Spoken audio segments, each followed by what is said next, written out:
تبدأ القصة بمجموعة من الناس على العشاء، وكانوا بيحتفلوا بالولد ده وبيكون اسمه نيك، وبيروح يقطع الكيك اللي عليها وشه وبيدخل البيت وبيقعد وبيجيب مسدس وبيوجهه ناحيته، لكن قبل ما يضرب النار بيصحى وبيكتشف ان كل ده كان حلم. وبعدين بيروح يفطر مع امه وبيكون الاكل شكله كده، وبيسأل امه لو كانت فكرت في دورة للكتاب في لندن لانه عايز يروح الدورة دي، لكن امه كده شكلها مش بتدعمه، فبيحول الابتسامة اللي كانت في الطبق لوش حزين. وبعدين بيكون في طريقه للمدرسة، ولما بيروح بنعرف انه بيبيع الوجبات المنزليه لاصحابه. وبعدين بتيجي صاحبته بيمشوا وبتساله لو كان هيحضر الحفله اللي بتكون اليوم التاني، لكنه بيقول لها انه مش هيقدر لانه هيكون مشغول. وبعدين بنشوف راجلين وبنت بيحاولوا انهم يجيبوا شويه فلوس من الراجل ده، وشكله كده كان مديون ليهم. وبعدين زعيم العصابه اللي هي البنت بتهدد الراجل بالسكينه لكنها ما بتعملش حاجه. وبعدين بنشوف نيك في الفصل، بعدين بتطلب منه المدرسه انه يطلع لقدام ويقرا عمله الخاص، وبيفضل يقرا لكن صحابه اللي في الفصل باين عليهم الملل جدا. وبعدين بيكون في الكافيتيريا وبيجي له الراجل اللي كانت العصابه بتتهجم عليه، وبيكون ده البيست فريند لنيك، وبيكون بيشكيله من العصابه اللي اتهجمت عليه من شويه. فبيتعصب نيك وبيقوم عشان يتعارك مع العيال اللي اتهجموا على صاحبه، فبيروحوا بيسدد له ديونه. وبعدين البنت كرامتها بتنقح عليها مش عارف ليه وبتروح تضربه. وبعدين بيروح المكتب المدير، والمدير بيمشي البنت وبيسيب نيك وبيطلب منه انه يوقف اللي بيعمله وانه بيهدر وقته وان الدراسه هنا ملهاش مستقبل. وبيقول له نيك ممكن امشي دلوقتي. وبنشوف البنت وهي في البيت ولقت مرات ابوها قاعده بتدخن، فبتقول لها البنت ما تدخنيش عشان اخوها، وبالتالي بيحصل بينهم جدال. وبعدين البنت بتجهز لنفسها العشاء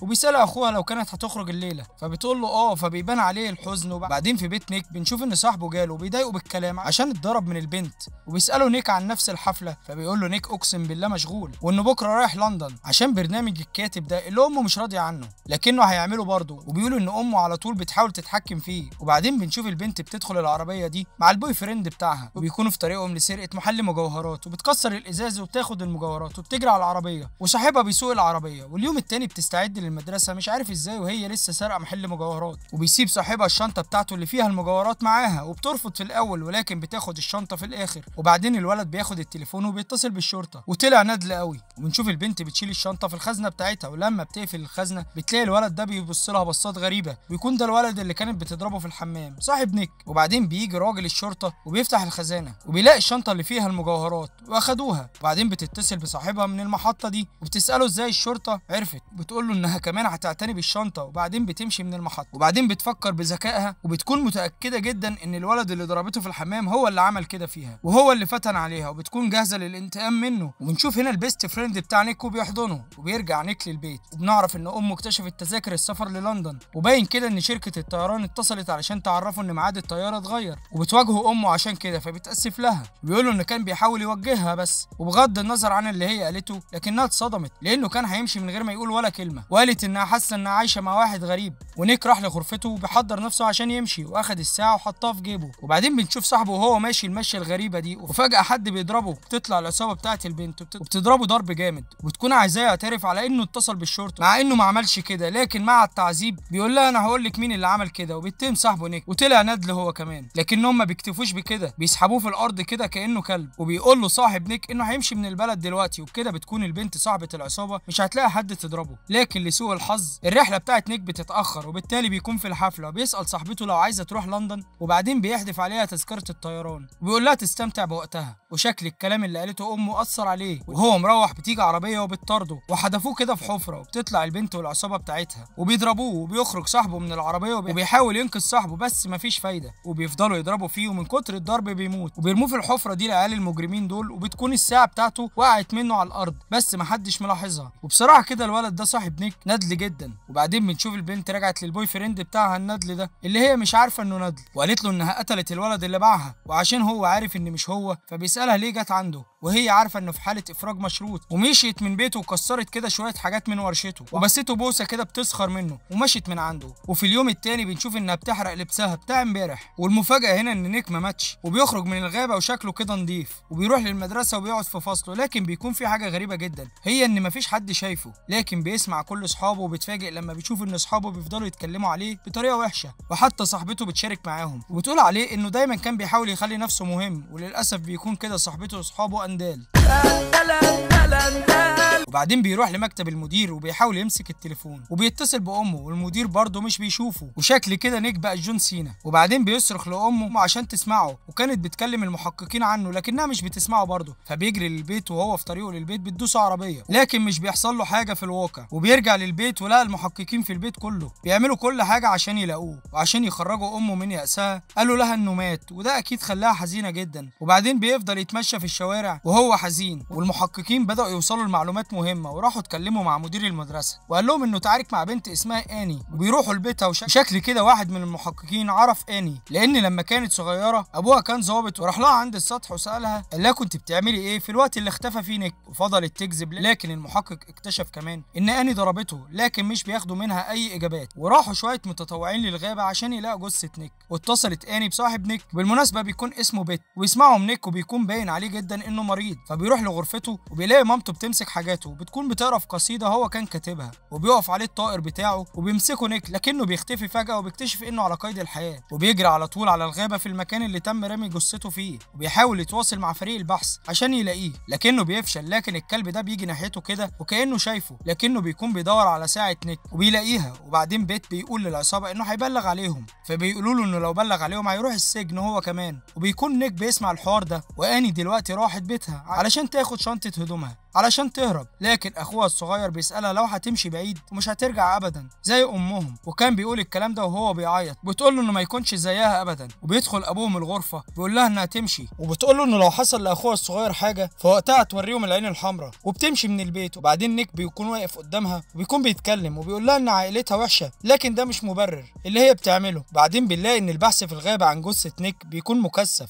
وبنشوف ان فيه هليكوبتر كده، والاسعافيين بيقولوا ان لو نيك على قيد الحياه 3 ايام بس هيموت من الجوع والعطش. ودلوقتي بنشوف نيك وهو صوابعه بتتحرك وباين كده انه على قيد الحياه. وبعدين بيروح المحقق ده للمكان ده، وبتكون دي الورشه بتاعه البوي فريند بتاع اني، وبالمناسبه بيكون اسمه ماركوس. المهم بيساله لو كان مع اني يوم الثلاث، وقال له وساله كمان لو كان معاها في اليوم ده اللي سرقت فيه المجوهرات، فاكيد بيقول له لا، وقال له انه ما يعرفش اي حاجه عنها. وطبعا بيكون المحقق عارف ان ماركوس كان تحت الافراج المشروط لمده 8 شهور. وبعدين بيديله الكارت بتاعه وبيطلب منه انه يتصل بيه لو شاف اني عشان عايز يكلمها عن شخص مفقود. ويتاكد المحقق من كلامه مع ماركوس انه كان عارف ماركه العربيه اللي اتسرقت في نفس اليوم اللي اتسرق فيه محل المجوهرات. ودلوقتي بيقول نيك لمامته انه مش عارف هيعرف يغير حاجه بالنسبه لانها دايما بتتحكم في كل حاجه، وبيصرخ في وشها وبيهز الكرسي وبيرمي كل حاجه من على المكتب وبيكسر الازاز، لكن طبعا مفيش حاجه من دي بتحصل في الواقع. وبعدين مامته بتفضل تعيط كتير قوي كده. بعدين بنشوف بيت ماشي كده تحت المطر. بعدين بيجي ماركوس كده وبيوجه مسدس عليه وبيقول له ان الشرطه بتلاحقه، وهو في الواقع بياخده في الغابه. وبعدين في اليوم التاني بيكون ماركوس بيحاول يتصل باني عشان يخدعها عشان تيجي في المكان ده عشان يضربها، لكنها كانت بتستخدم التليفون وبتتصل ببيت وقالت له يروح للجسر ده، وبيت بيروح. وبعدين بنشوف المحققه وهي بتتبعه. بعدين بنلاقي نيك بيبذل كل جهده علشان يشوفوا بيت، ودلوقتي بيكون بيت على الجسر مع الراجلين دول، وبتكون اني بتراقبهم، لكن ماركوس بيوجه المسدس عليها وبياخدها للجسر. وكان في كل الرجاله بيقول لبيت انه هيرجع لبيته، وبعدين بيقول لها ماركوس انها المفروض تتحرك بسرعه، بس بيكون فات الاوان. وبتيجي الشرطه اخيرا وبتاخد اني البندقيه من ماركوس وبتوجهها على رجال الشرطه، بس بيكونوا متحصرين. لكن اني بتتمكن من التسلق علشان تهرب، وبالفعل بتهرب وبتروح النادي الليلي ده وبتبيع فيه خاتم من المجوهرات اللي كانت سرقاها. وبعد ما باعته قررت انها ترقص شويه وبتقلع الهديه الايس كاب اللي كانت لابساهم، وكان كل ده بيراقبها نيك. في اليوم التاني بتروح لقبر امها وبتفضل تعيط، واثناء كده كان نيك بيقول انه كان ساعات بيحس انه كان نفس مامته هي اللي تموت بدلا من ابوه، بس بسبب انها على طول متحكمه فيه. ودلوقتي بيتواصل مع اني وبيلمسها، وقال انه عرف انها بتسمعه، فبيقول لها انه عايز يعرف بس مكان جسمه، لكنها مش بتقول حاجه وبتسيبه وبتمشي. وبيمشي وراها ولقاها بتدخل المدرسه بالليل وحطت شويه فلوس في ظرف لاخوها الصغير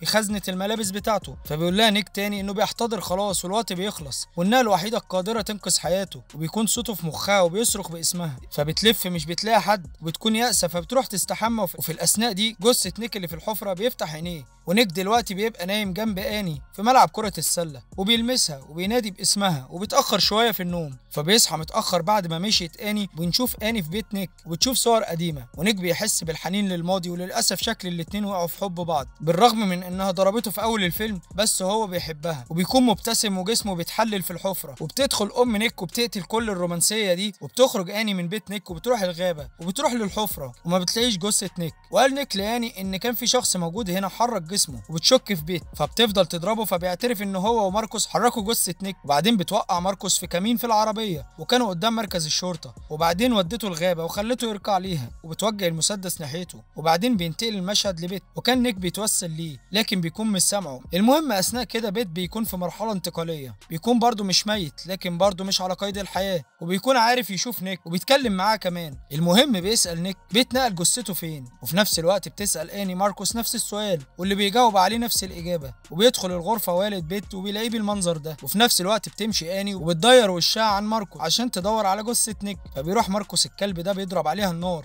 بس مش بتموت. وبتقوم وبتتصل على المحقق وتقول له على مكان جثة نيك، وبتقول له انها شايله حاجه لاخوها الصغير في الخزانه بتاعته في المدرسه، وبتقول له انه يطمن على اخوها. وبعدين بتروح الشرطه للمكان اللي فيه جثه نيك عند الجسر، لكن اكيد نيك بيروح قبلهم وكان عارف يلمس جسمه، لكن للاسف بتتفتح الشلالات بالشكل ده وبيغرق نيك. وبتقول المحققه انهم يقفلوا البوابات بتاعه الشلالات، وبيلاقوا جثته بيكون على قيد الحياه وبيحطوه في الاسعاف. وبتكون آني بتراقبهم من بعيد جدا وكانت بتنزف، وبتركن العربيه بتاعتها وبتنام فيها. وبتصحى بالليل على ايد شرطي وطلب منها تنزل من العربيه، لكنها ما عملتش كده واكيد بدات المطارده. واثناء كده كانت ام نيك بتراقبه في المستشفى، والشرطه اخيرا حاصرت آني وكلهم رافعين البنادق عليها، لكنها سمعت صوت في راسها وكان بيقول انه محتاجها معاه. ركبت العربيه ومشت وضربت حصار الشرطه والعربيه باظت، فكملت طريقها مشي وراحت المستشفى. ووجهها نيك لمكان العمليه الجراحيه، وتشوف ام نيك آني وشتمتها، وحاول نيك يصلح ما بينهم وامه ما بتكونش سامعاها اصلا. فبتحاول آني تلطف الجو لكن مامته بتديها قلم على وشها. راحت قالت لها آني ان نيك هنا